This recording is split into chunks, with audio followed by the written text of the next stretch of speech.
Bom dia, pessoal! Estamos aqui em mais um Minuto Cast e hoje eu tenho a honra de trazer aqui conosco o Biratã Pires, o meu amigo, engenheiro agrônomo e mais conhecido como Bira, né, Bira? Só minha mãe que me chama de Ubiratã quando tem problema. Problema é Ubiratã. Isso é muito sério, gente. Quando tem problema, geralmente os pais chamam Biratã ou Fabiana, né? Chega a dar aquele gelinho assim. Bota medo. Bira, vamos falar um pouquinho sobre os teus desafios. Quem é o Bira? Formado desde quando, Bira? Eu formei em 2001, 01 do 02 do 03. Desculpa, dia 10 de agosto de 2001 eu me formei. 01, 02, 03 é o casamento só para... eu me formei em 2001. Eu sou agrônomo por acaso. Eu queria ser vendedor e eu sou de Santa Bárbara. E no inverno de 94 chegou em Santa Bárbara um agrônomo recém-formado chamado Ney Ibrahim. Eu gostei do que ele fazia. Eu sempre quis ser vendedor e ele era vendedor da Adubos Trevo. O Ney hoje é diretor de uma companhia. Eu disse, cara, eu quero ser isso aí que tu é. E ele disse, para ser isso que eu sou, tu tem que ser agrônomo. Eu vou fazer agronomia. Olha aí. Eu fiz agronomia. E se apaixonou. E o meu primeiro trabalho, quem me conseguiu foi o Ney. E foi aonde? Cruz Alta.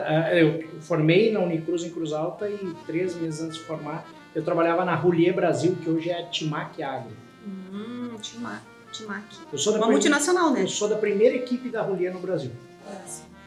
Bira, e me diz uma coisa, de lá pra cá, o que tu vê de desafios na profissão do agrônomo? Porque, assim, muita coisa muda, né? Muda o tempo todo, a gente tá aí numa grande mudança de comportamento, de mentalidade. E eu queria que tu me trouxesse um pouquinho da linha do tempo, assim. O que foi de pontos positivos? Depois a gente pode fazer um pouquinho Eu acompanhei assim, ó, vamos lá, Fábio. Um agrônomo urbano, que não sabia nada de lavoura, um menino urbano, fazendo agronomia. Aí vem para o mercado sem saber nada e tem que se adaptar. Eu entrei em choque com todas as realidades possíveis. Eu peguei a mudança. Final da era importante, onde foi pregado o plantio direto, que se consolidou. Aí começaram os transgênicos, briga política, Bovet invadindo unidades da Bayer aqui, da Monsanto aqui no Metoc. Eu peguei toda essa transição. Mas isso não mudou muito, né? Porque esses dias teve uma invasão mas na época era muito mais forte isso. Era uma questão ideológica, onde quase se proibiu a tecnologia no Brasil. Olha só. Veio vindo, a tecnologia se consolidou, a coisa veio avançando. Hoje nós estamos num momento extremamente importante, altas produtividades. Passamos por um problema agora no Brasil inteiro. Mas a agricultura é cíclica, eu não me preocupo muito, deu secas. É um problema, mas isso vai acontecer sempre. E eu acho que nós chegamos é o maior divisor de águas agora. Nós passamos todo o tempo dependendo da tecnologia para crescer e ela agregou esse crescimento produtivo. E agora eu acredito que só a tecnologia não vai fazer toda essa diferença. A mudança de atitude, a mudança de proposta do produtor, voltar a conceitos antigos, em vez de eu fazer um plantio direto, eu trabalhar com o sistema de plantio direto, eu entender o que minha planta quer, eu lançar a mão de novas tecnologias, mas tudo isso depende da vontade do produtor. Agora a vontade dele está cada vez mais importante. Ele tem que entender que agora ele faz parte da mudança. Só a tecnologia não vai entregar o que ele precisa e o que ele quer que seja entregue. Antes ele era mais... esperava uma mudança, né, em si. A mudança vem acontecendo, né, Fábio? Cultivares novas, com teto produtivo muito mais alto, onde eu fazia a mesma coisa e colhia 10 sacos a mais. Agora não, a coisa está mais limitada. Eu preciso ser cada vez mais eficiente, mais profissional, fazer bem feito. É mais ou menos por aí. E que bom, né, que a tecnologia ajudou muito. A gente percebe desde o controle de plantas daninhas, de doenças, né? Hoje tecnologia na semente que permite tu não ter lagarta, por exemplo, que antigamente, há poucos anos atrás, era uma infestação de lagartas, né? Hoje a gente consegue ter uma tecnologia tão boa que ajuda o produtor nesse sentido e, claro, depende de várias outras questões que a gente traz aí, como manejo, como várias outras questões que fazem com que o produtor se sinta cada vez mais pertencente nessa mudança. seja na tomada de decisão, hoje que a gente também está vendo uma mudança muito grande, né, Bira? Hoje tu vê que a tomada de decisão do produtor, ela não está mais só ligada com o produtor, mas com o filho, com a esposa. Existe aí uma mudança de comportamento nas propriedades. Eu acho que o perfil do produtor mudou, os objetivos mudaram, o nível de exigência mudou e a agricultura toda mudou. O grande pacote tecnológico, isso que tu falou, já vem na semente, cultivares com tecnologia. Eu tenho equipamentos extremamente eficientes, onde eu estou diminuindo custos com mão de obra, eu estou sendo mais eficaz, eficiente. O produtor agora está preocupado e ele está entendendo que o ajuste fino é necessário. Uhum. Então, esse ajuste fino que precisa ser feito, ajuste fino no plantio, ajuste fino na escolha da variedade, ajuste fino no uso de estimulantes, ajuste fino em quais fungicidas utilizar, qual o momento correto, de que forma que eu vou... Então, o ajuste fino. Não são grandes decisões, mas são importantes decisões a serem tomadas. Então, essa coisinha que até pouco tempo atrás parecia que não tinha tanta importância, hoje pode me levar ao sucesso na minha lavoura. Mas voltando um pouquinho, Bira, no teu início da carreira, assim, qual que foi o teu maior desafio que tu teve que enfrentar como profissional, como pessoa, que você lembra, assim? Tu me conhece, até falando nisso, alguém enche o mato por mim, porque já que tu tá... Assim, eu sou um Bira bem folclórico, né? Sim, bem tradicionalista, né? Quem conhece o Bira sabe. E esse folclore me trouxe problemas. Até eu entender que eu precisava de algumas coisas, trazer isso por uma postura comercial sem perder minha essência, isso eu precisei me adaptar muito. Demorou muito, mas tem histórias bárbaras que não podem ser contadas. Do Bira tradicional, assim, daquele Bira raiz, que me causaram alguns problemas, até de demissão. Ah, é? Mas eu vou contar uma assim, para te ver abre o coração, como é que era o Bira. Reunião de uma multinacional grande, gigante que eu trabalhava, Hotel de Ville em Porto Alegre. Tinha uma reunião da ONU nesse dia no Hotel de Ville. Reunião tensa, o presidente da empresa tinha sido demitido na semana anterior, o novo presidente assumindo. Aí o presidente diz, numa terça-feira de manhã, diz, pessoal, vai ser uma reunião pesada, nós precisamos vencer todo o conteúdo até quinta, então, e na época a Singenta era toda, na época a Singenta era toda formal, tinha aqui todo arrumadinho. O presidente só venha de bermuda, camiseta da empresa de tarde, venham à vontade porque nós vamos vender. Subi pro meu quarto, botei a camiseta da empresa, uma bermuda e uma pantufa do Papaléguas com as orelhas de pé. Já imaginei. Problemas, né? Problemas. E eu era muito assim, esse amadurecimento precisou acontecer. Hoje eu entendo que eu teria me demitido na hora se eu fosse o diretor da empresa, porque eu não posso perder minha essência do Bira, mas tem algumas formalidades que precisam ser cumpridas. Tu acha que o agro, ele é ainda, só pegando esse gancho teu, ele continua sendo uma cadeia muito formal? Não, o agro é informal, carente, passional. Não estou falando a nível de andar de pantufa na lavoura, mas o produtor é carente, o produtor precisa de atenção, o produtor precisa ser bem atendido.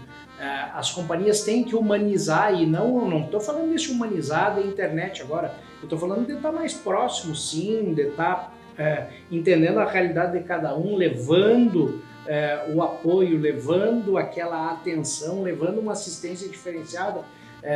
Eu não acredito em pacotes, sabe? Eu acredito em tecnologias específicas para cada problema, dentro de cada propriedade, para cada produtor, uma personalização. Isso dá trabalho.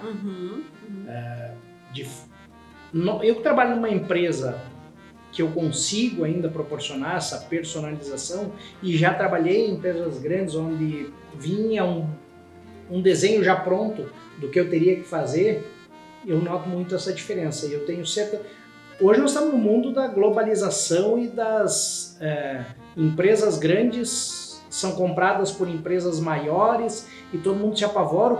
Não. As grandes, elas engessam isso de uma certa forma. Elas são importantes, elas pesquisam, elas trazem tecnologia. Elas são extremamente importantes, mas por serem muito grandes, elas são burocratizadas. Nós, empresas menores, temos maior agilidade, nós temos a força da caneta na ponta ainda, nós tomamos uma decisão que é honrada pela direção da empresa. Então, isso são coisas diferentes. São dois mercados diferentes, os dois existem, mas o produtor é alguém que não é frio. O nosso produtor não é frio. Ele gosta dessa proximidade, né? Desse relacionamento. E eu acredito que não só, como tu falou, não só na questão física, e cada vez mais na questão física, mas também em todas as pontas, inclusive na internet. Foram 2 anos extremamente afastados dos clientes, sem poder fazer uma palestra, sem poder ir visitar um cliente, sem poder comer um churrasco com o cliente. A primeira palestra que eu fiz depois da pandemia foi para mim a melhor palestra da minha vida. Eu não sei se o conteúdo que eu consegui passar foi bom, eu não sei se eu fui eficiente, mas eu estava feliz. A satisfação de estar ali junto, estava extremamente feliz. A gente sentiu isso até na própria Expo Direto agora esse ano. Foi assim um calor humano, né, Bira? A gente sente falta disso. Sentiu muita falta disso. Eu não sei se, falando desse Expo Direto, eu vi uma vontade do produtor em ir lá caminhar. Sim. Não sei se ele queria fazer negócio. Encontrar pessoas. Eu não sei se ele queria ver tecnologia, mas ele queria encontrar as pessoas. Exato. Era isso que ele queria. Eu fui na quinta-feira lá e eu via isso, aquela ânsia de caminhar. Isso faz parte também da essência humana, né? Tipo, a gente não é uma ilha isolada. A gente faz parte da nossa essência, viver no coletivo, estar presente, estar aí. Tinha que coisa bonita da Nova Tech. Coisa bonita. Faz um É. chimarrão bom. Bira, mas voltando, eu quero saber. E aí, tu chegou na reunião de pantufa. Fui de E pantufa. quantos anos tu tinha? Eu tinha 26. 26 e chegou de pantufa. Eu pensei, ele mesmo se demitia. Aí E aí, como é que foi? foi legal, Desfecho. virou risada. Eu trabalhei mais 3 anos na empresa. Mas essa falta de maturidade dificultou um pouco. E quem sabe me facilitou outras coisas. Hoje Exato. eu tenho grandes amigos em vários lugares, por esse meu jeito meio Talvez louco. marcou, né? Marcou a personalidade Todo do mundo que Bira. trabalhava comigo na época lembra Nunca mais da pantufa. esqueceu da Lembra pantufa. da pantufa. E eu sempre contei muita piada, fui piadista. Eu acho assim, problema nós vamos ter sempre. Nós temos que ter a capacidade de levar eles na boa. E saber o que a gente faz com o Tu problema, só né? Como a gente amadurece, resolve. tu só amadurece, tu só cresce no ferro branco, como diz um amigo meu. Então, cara, na praia tu não amadurece. Sim. Na só praia pensa. tu não evolui. Exato. Agora, num problema, Nas numa adversidades, né? dificuldade, tu amadurece, tu vai pra frente, tu enfrenta uma solução, tu encontra uma solução que esses dias eu tava conversando com o Scapini e eu tava dizendo pra ele que essa questão de tu ter pepino para resolver é um troço muito legal, porque hoje nós estamos resolvendo coisas que há 1 ano atrás a gente estava se escabelando para resolver e resolveu. Então depois que tu resolveu uma vez não é mais problema, né? Exato. E aí tu vai criando um arquivo de soluções e aí a coisa vai ficando legal, mas o problema é que está sempre aparecendo uma coisa nova, importante e difícil, né? Cara, eu vou dizer assim, ó, a gente sempre vai ter problema na vida. Sempre. Quem não tem mais problema é porque não viveu Eu sou mais, natural, não vive né, mais. Fábio? Não adianta. Se tu, A vida é feita de se problemas. tu for me classificar assim, como é que tu é? Eu não sou naturista de andar pelado por aí, eu não sou natural. Por um triz. E a natureza é o seguinte, tu todos os dias tem que sair de casa para matar a caça. Para comer tu tem que te esforçar. E a coisa hoje está muito fácil. Eu acho que nós estamos vivendo num mundo onde a gente cria os filhos numa redoma, isso é um problema. Porque eles ali na frente, quando enfrentarem o primeiro problema, vão dar muito dinheiro para psicólogo, para psiquiatra, porque eles não têm dificuldade. Eu sei que é o que a gente quer proporcionar, algo melhor do que a gente teve, um conforto maior. E às vezes, querendo fazer isso, a gente está criando um problema para eles. Exato. Mas vamos lá. Cada um vai se adaptar na sua época, do seu jeito, mas eu vejo o mundo está muito... Nós falamos da transição da agricultura E nós estamos, eu acho que num momento que é necessário, mas é um momento ruim. Nós estamos naquele momento de pessoas fracas. Verdade. Sabe? É só ir num consultório de psicologia aí, tu deve conseguir consulta para daqui 90 dias, porque todo mundo vai lá. Mas tu coloca a situação de pessoas, assim, de bandos emocionais mais fracos hoje, devido ao quê? O que tu atribui isso? Não sei, Fábio, eu acho que... Como é que eu vou falar isso sem ser bandido? Que situação.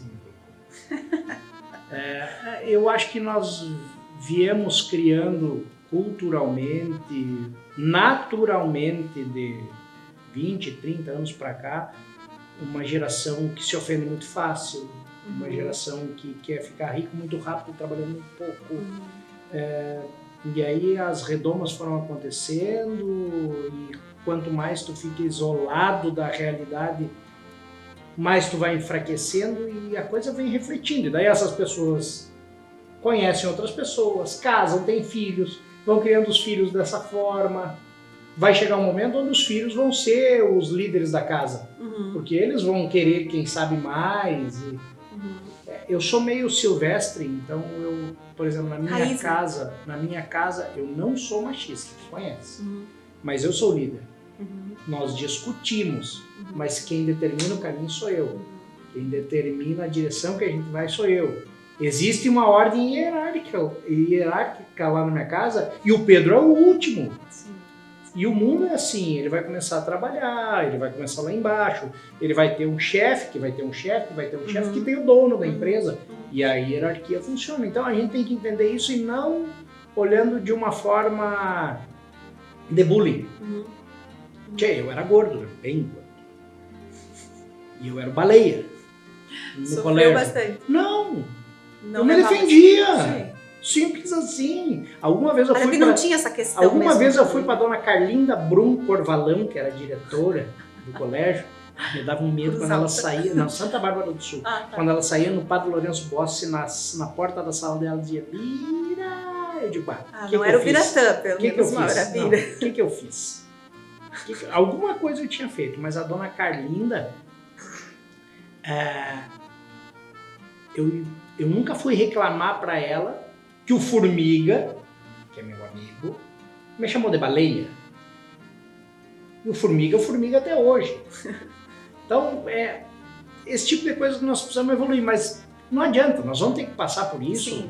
Sim, são experiências, né? Que daí o transgênico chegou a um ponto onde não falam mais de transgênico. Exato. Hoje não se discute mais. Brigaram por causa que a soja ia se cruzar e nós evoluímos tanto já nisso que nós usamos uma vacina e eu vou te dar a minha opinião assim, eu acho que ela é uma vacina experimental, mas eu fiz, eu não discuti. Se tu for analisar isso, na soja era um perigo, mas injetar em mim não é um perigo. Mas nós evoluímos, que bom que a gente evoluiu. Então vai mudar, tudo se ajusta, tudo se ajusta. Tá, a gente falou um pouquinho dos teus desafios lá atrás, né?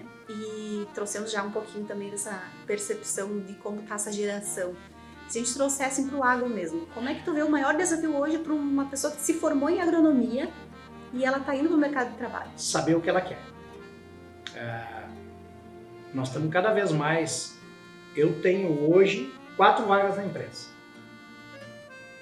Eu recebo muitos currículos. E eu não estou nem perto de encontrar alguém para trabalhar comigo. O que está faltando? O que tu acha que falta nesse profissional que vai para o mercado? Falta desde família, uma preparação familiar, vir com uma estrutura, até a vontade. Vontade, tu tem que ter vontade. Se tu não tiver... a Fabiana tá na estratégia, uma agência legal, muito bonita, mas se tu não tiver vontade, ninguém te bota à vontade. Então, tu tem que ter vontade, tu tem que saber o que tu quer, tu tem que estar disposto a começar por baixo, tu tem que estar disposto a cumprir ordens, tu tem que estar disposto a cumprir metas, a levantar de manhã, voltar para casa tarde da noite. Nós, no nosso segmento, nós não temos horário. Na Novatec, nós 80% não somos funcionários. Não somos CLT, nós somos comissionados. Quanto mais tu vender, quanto mais tu trabalhar, mais tu ganha. É fácil? Claro que não é.